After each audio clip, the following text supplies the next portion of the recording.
بھائی داڑھی مت کٹاؤ یار، اللہ تعالیٰ نے حکم دیا ہے، تمام پیغمبروں کو داڑھی بڑھانے کا ہمیں بھی حکم دیا ہے. اور اچھے کاموں میں کیا ہے؟ حقوق العباد ہے، اللہ کے حقوق میں یہ بھی ہے، بد نظری مت کرو، زنا مت کرو. اللہ نے اس کے لیے الٹرنیٹ ہمیں کیا راستہ دیا ہے بھائی؟ نکاح کا راستہ دیا ہے. وہ کرتے نہیں ہو، ادھر جا کے پتہ نہیں کیا کیا کر رہے ہو. جو کرنے کا کام ہے وہی لوط علیہ السلام نے اپنی قوم کو سمجھایا کہ اللہ نے عورتوں کو پیدا کیا، ان سے نکاح کرو، تم لڑکوں کی طرف کیوں جاتے ہو؟ قوم نے کیا کہا؟ ہمیں عورتوں میں دلچسپی نہیں ہے. گناہ کر کر کے نا ان کی فیلنگ کیا ہو گئی تھی؟ چینج. جیسے کہتے ہیں نا جو آج کل جو ہومو سیکسولیٹی کو فروغ دے رہے ہیں نا، بچے کی فیلنگ ہی نہیں ہے تو بچے کی فیلنگ، جو آج کل جو ہومو سیکسولیٹی کو فروغ دے رہے ہیں نا، بچے کی فیلنگ ہی نہیں ہے تو بچے کی فیلنگ ہے. اب نہیں ہے تو کسی نے بگاڑ دی ہے اس کی فیلنگ، تو بیمار ہے، اس کا علاج کراؤ. گورے تو کہتے ہیں نا LGBTQ، اتنی لمبی پوری ABCD اسی پہ ختم ہو جائے گی. فیلنگ ہی نہیں ہے ہی فیلنگ شی والی ہیں، ہے شی فیلنگ کون سی والی ہیں؟ ہی والی ہیں. پیدا کیا ہوا تھا؟ فیلنگ کیا رکھے؟ پیدا انسان ہوا، فیلنگ کتوں والی ہیں. تو مان لو گے ہم؟ کتا مان لیں گے ہم اس کو؟ ہم کہیں گے انسان ہے تو کتوں والی فیلنگ کیوں ہے؟ اس کا علاج کرا بھائی. گورا کہتے ہیں علاج کرانے کی ضرورت نہیں ہے، فیلنگ پہ ڈپینڈ کرتا ہے. اگر آپ ہی ہیں فیلنگ شی والی ہیں تو شی سمجھا جائے گا آپ کو. اگر آپ شی ہیں فیلنگ ہی والی ہیں تو ہی سمجھا جائے گا. میں کہتا ہوں اگر آپ انسان ہیں فیلنگ گدھے والی ہیں تو گدھا سمجھ لیں گے ہم اس کو.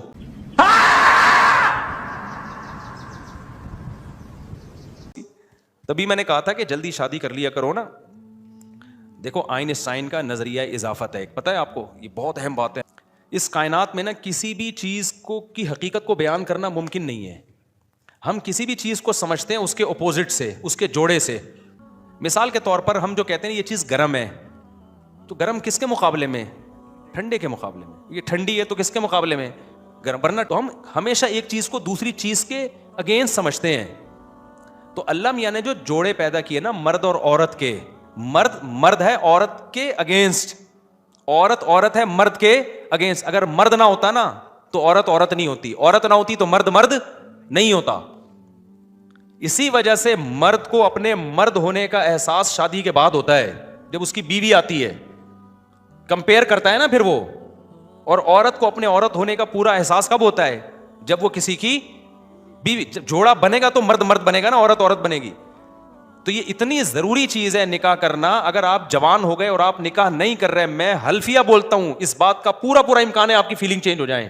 پورا امکان ہے. کیونکہ آپ کمپیئر اپنے آپ کو، آپ کی کوئی دلہن ہی نہیں ہوتی، آپ کو جو اپنے جیسے مل رہے ہیں اور آپ غلط راہ پہ چل پڑے، تو آدمی ہوتے ہوئے بھی آپ کو عورت ہونے کا احساس ہو سکتا ہے. کوئی ہومو سیکسولیٹی کا عادی آدمی ہو، اس سے پالا پڑ گیا ہے، تو وہ تو سارا معاملہ ہی فطرت ہی برباد ہو جائے گی. تو لوط علیہ السلام کی قوم کے ساتھ یہی تو ہوا تھا. وہ لڑکوں سے بدفعلی کی عادت ہو گئی ان کو، کیونکہ بیوی شادی کی نہیں انہوں نے، شادیاں دیر سے کرتے تھے. تو جب لڑکوں کی عادت ہو گئی تو ان کی فیلنگ کیا ہو گئی؟ چینج. تو انہوں نے کہا ہمیں عورت میں دلچسپی نہیں ہے، کہ عورت میں دلچسپی تو مردوں کو ہوتی ہے نا، اور مردوں میں دلچسپی عورت کو ہوتی ہے. تو جب عورت میں عورت پنا ختم، مرد میں مرد پنا ختم، تو فیلنگ کیا ہو گئی؟ چینج. تو اس لیے میں کہتا ہوں بر وقت شادی کر لو، بالغ ہوتے ہی. اس سے آپ کو اپنے ہی ہونے کی فیلنگ کیا ہو جائیں گی؟ بولو نا، بڑھ جائیں گی، ختم.